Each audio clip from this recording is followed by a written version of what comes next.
Hey there, advocates. Today, I want to talk about a topic that's often swept under the rug: gender bias in military domestic violence. You might have heard whispers of it, but let's uncover the truth. Imagine this. Two soldiers, both serving their country with honor, find themselves entangled in a toxic relationship. Domestic violence rears its ugly head, and the military's response? Well, that's where things get complicated. Statistics show that male soldiers are often given more leniency than their female counterparts when it comes to domestic violence cases. This isn't just a small discrepancy, it's a systemic issue. The male soldier will be more likely to continue his abuse and escalate due to not being held accountable for his actions. Female soldiers, already battling the rigors of military life, find themselves at an even greater disadvantage when they become victims of domestic violence. But why does this happen?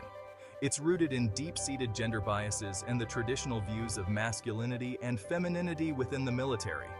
The perception that men are more capable, more resilient, often leads to lighter punishments or even a blind eye turned to their actions.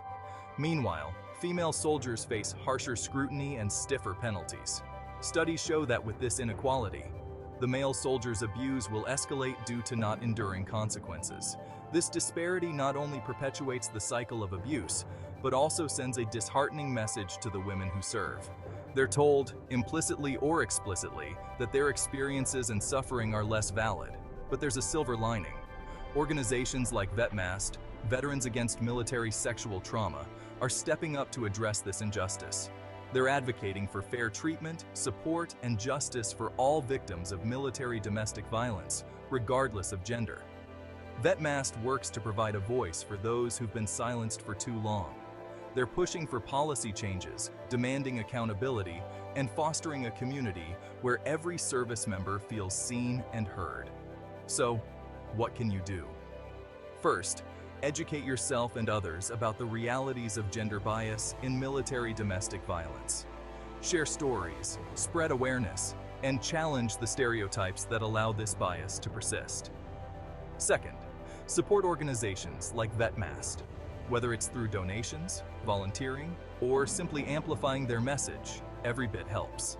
And finally, advocate for policy changes within the military that prioritize fairness and justice for all service members. Together, we can create a military culture that truly honors the service and sacrifices of all its members. Gender bias has no place in our armed forces, and it's up to us to ensure that every soldier is treated with the dignity and respect they deserve. Thanks for tuning in, and remember, change starts with awareness and action. Let's stand together for a more just and equitable military. See you next time.